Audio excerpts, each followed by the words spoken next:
नमस्कार, सुप्रभात। मैं सत्येंद्र कुमार मौर्य लक्ष्मी प्रसाद मेमोरियल पब्लिक स्कूल गोला बाजार गोरखपुर से आज हम सभी लोग राहुल सांकृत्यायन जी द्वारा लिखित ल्हासा की ओर नामक पाठ का अध्ययन करेंगे। जैसा हम सभी लोग पहले वाले वीडियो में देखे कि राहुल सांकृत्यायन ल्हासा अर्थात तिब्बत की राजधानी ल्हासा की यात्रा करने का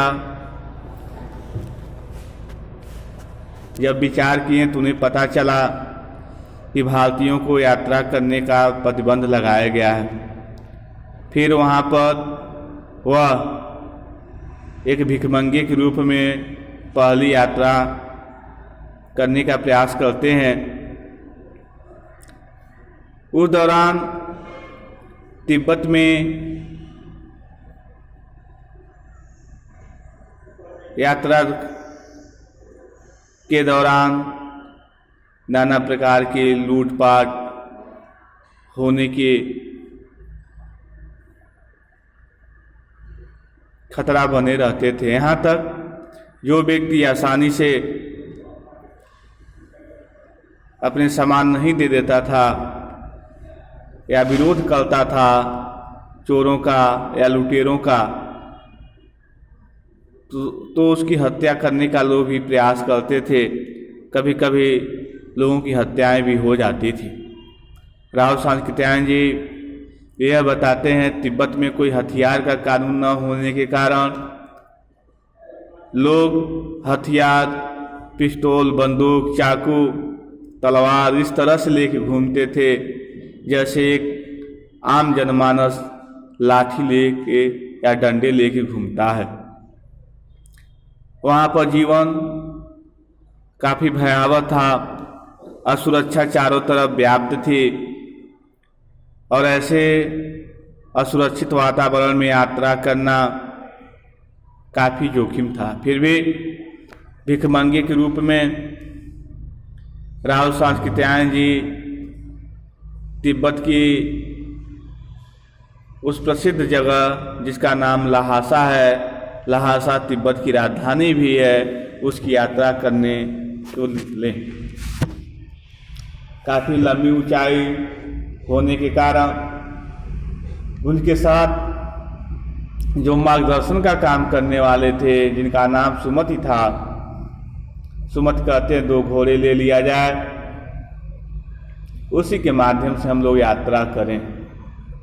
होता है उसी प्रकार से घोड़े तय हो जाते हैं, घोड़े पर बैठ जाते हैं और सामान उस पर चढ़ा दिए जाते हैं। फिर दूसरे दिन की घटना का जिक्र किया गया है। आज हम लोग दूसरे दिन की घटना का अवलोकन करेंगे। दूसरे दिन हम घोड़ों पर सवार होकर ऊपर की ओर चले। डांडे से पहले एक जगह चाय पी और दोपहर की ओर डांडे के ऊपर जा पहुँचे। डांडे से पहले जगह हम चाय पिए और उसके बाद दोपहर को वक्त हम डांडे पर जा पहुँचे। हम समुद्र तल से 17-18 हजार फीट ऊंचे खड़े थे। हमारी दक्षिण तरफ पूरब से पश्चिम की ओर हिमालय के हजारों श्वेत शिखर चले गए थे। भेटे की ओर दिखने वाले पहाड़ बिल्कुल नंगे थे।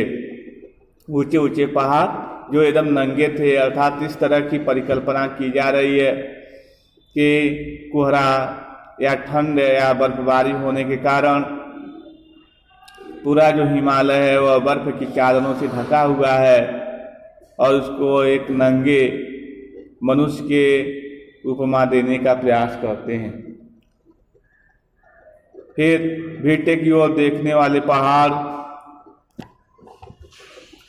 बिल्कुल नंगे थे, न वहाँ बर्फ की सफ़ेदी थी न किसी तरह की हरियाली। कहीं कहीं हम देखते हैं न कोई बर्फ की चादर पड़ी थी, न ही किसी प्रकार का वहाँ हमें पेड़ पौधे दिखाई देते थे।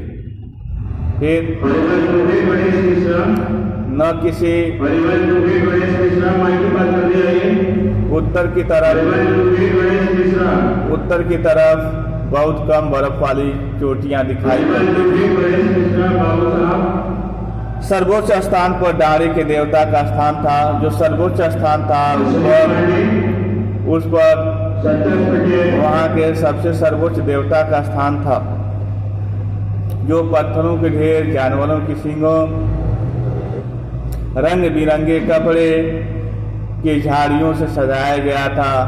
और वहाँ की जो मान्यताएं थी कि अपने इष्ट देवता की पूजा करना, और इस तरह से उनके स्थान को लोग सजा के रखते थे, रंग बिरंगे कपड़े चढ़ाए थे, इस तरह की थी। लेकिन उतराई बिल्कुल नहीं। शायद 2-1 और सवार साथी हमारे साथ चल रहे थे, और इस तरह से कि हमारे साथ कई और साथी चल रहे थे। उतराई मतलब चोटियों से उतरने में हमें उतनी ज़्यादा कठिनाइयों का सामना नहीं करना पड़ा। अब लेकिन उतराई बिल्कुल नहीं। शायद 1-2 सवार साथी हमारे साथ और चल रहे थे। मेरा घोड़ा कुछ धीमे चलने लगा। मैंने समझा कि चढ़ाई की थकावट के कारण ऐसा कर रहा है। मेरा घोड़ा सुमत के घोड़े से थोड़ा धीरे चलने लगा। मुझे ऐसा आभास हुआ कि मेरा घोड़ा थक गया है, काफी ऊंची चढ़ाई होने के कारण वह धीरे चल रहा है, और उसे मारना नहीं चाहता था। वह धीरे धीरे बहुत पिछड़ गया। मैं दोनों वस्तुओं की तरह अपने घोड़े को ऊपर घूमता हुआ चला। अब दोनों तो मतलब एक भुलक्कड़ की तरह। अब मुझे कोई न जल्दी पहुंचने कोई चाहत थी। जान नहीं पड़ता था घोड़ा आगे जा रहा है या पीछे। जब मैं जोर देने लगता तो और सुस्त पड़ जाता। एक जगह 2 रास्ते फूट रहे थे। मैं बाएं का रास्ता ले 1.5 मील चला गया। मैं एक जगह पहुंचे तो 2 रास्ते थे। एक रास्ता दाएं तरफ जा रहा था, एक रास्ता बाएं तरफ जा रहा था। मैंने बाएं वाला रास्ता पकड़ लिया और लगभग 1-1.5 मील आगे निकल गया।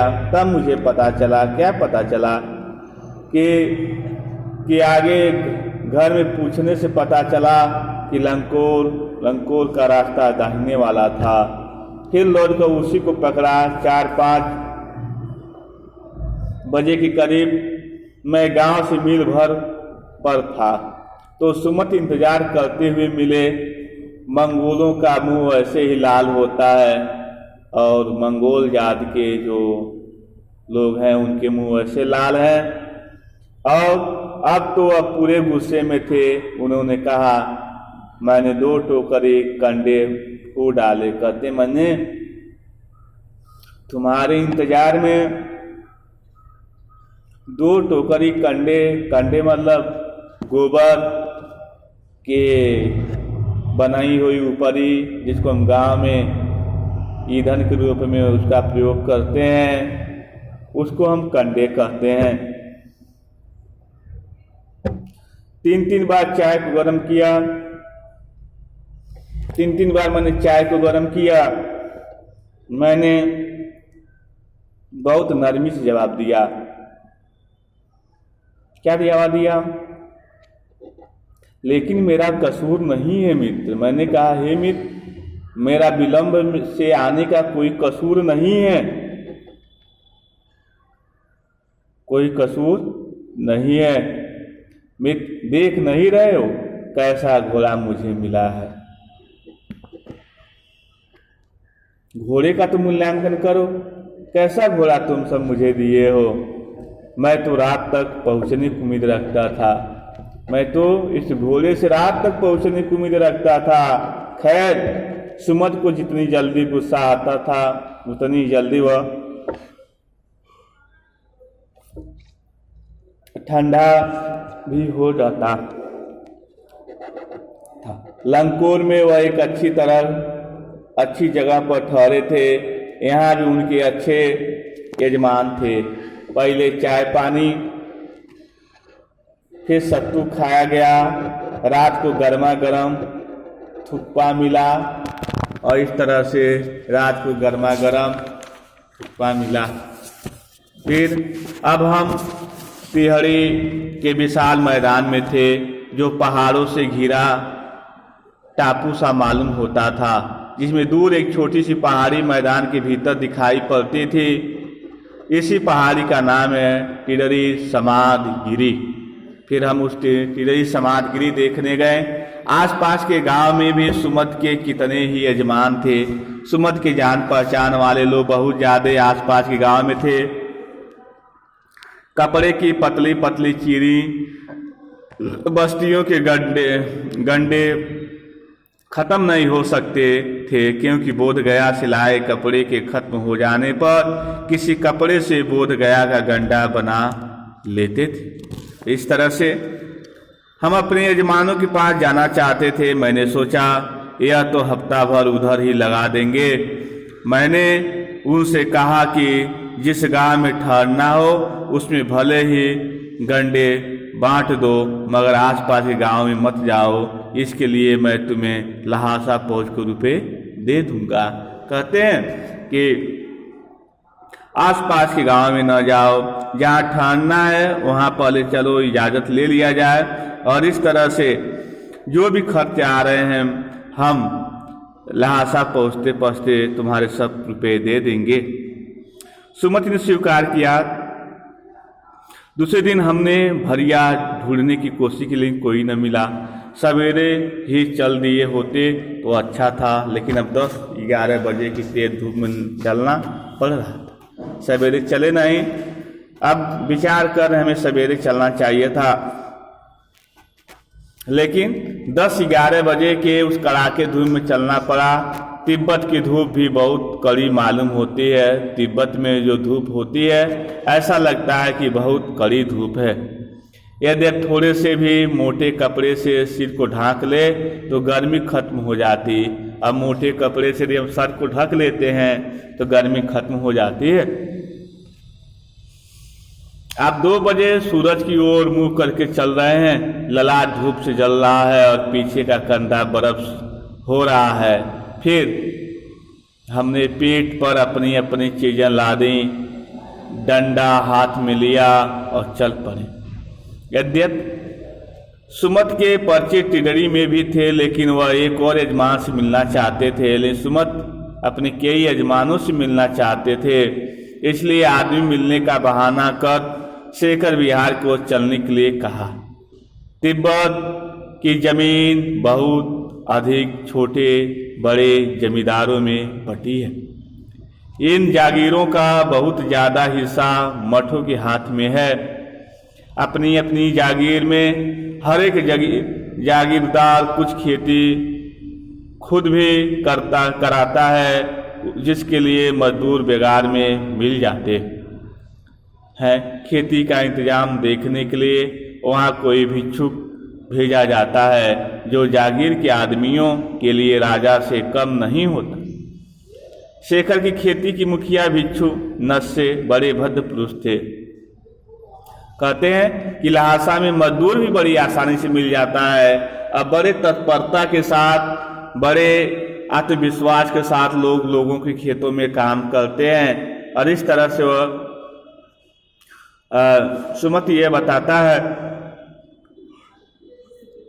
कि यहाँ के जो जमींदार हैं वह मैदानी भागों की तरह से लोगों का शोषण नहीं करते हैं। यूँ समझो कि मजदूर जमींदारों के खेतों में काम करते हुए कभी भी अपने आप को नीचता या एक बंधक मजदूर की तरह अपने आप को नहीं समझता। इस तरह से वह कहते हैं। वह बहुत प्रेम से मिले, हालांकि उस वक्त मेरा भेष ऐसा नहीं था। उन्हें कुछ भी ख्याल करना चाहिए था। यह एक अच्छा मंदिर था जिसमें कंजूर बुद्ध वचन अनुवाद की हस्तलिखित 103 पोथियां रखी हुई थीं। मेरा आसन भी वहीं लगा। वह बड़े मोटे कागज पर 6 अक्षरों में लिखी हुई थी।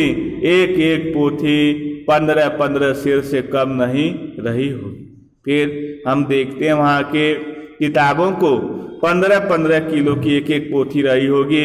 सुमति ने फिर आसपास अपने यजमानों के पास जाने के बारे में पूछा।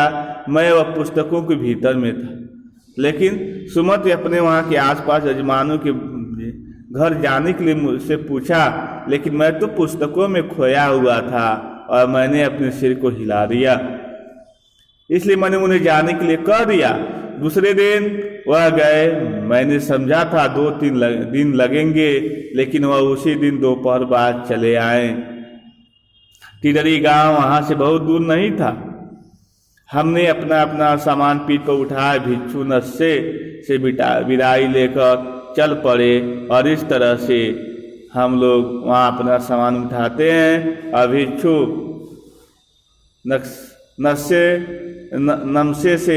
नमसे कौन है? भिक्षु है, और उनसे हम विदाई लेते हैं और वहाँ से धीरे धीरे हम चलने का प्रयास करते हैं। इस तरह से इस पाठ से हमें यह शिक्षा मिलती है कि आज भी धार्मिक स्थलों पर नाना प्रकार की बुराइयां विद्यमान हैं और इन बुराइयों को दूर करने का जो कानून होता है वो आत्ममंथन, आत्मचेतना होता है। व्यक्ति जब तक अपने आप पर स्वयं के द्वारा अंकुश नहीं लगाएगा, स्वयं के द्वारा जब तक व्यक्ति अपने अंदर छिपी हुई बुराइयों को नहीं देख पाएगा, तब तक वह व्यक्ति अपने अंदर छिपी हुई बुराइयों को कभी भी बाहर नहीं निकाल सकता है। तब तक वह एक सुसमृद्ध समाज में अपने आप को एक आदर्श व्यक्तित्व वाला व्यक्ति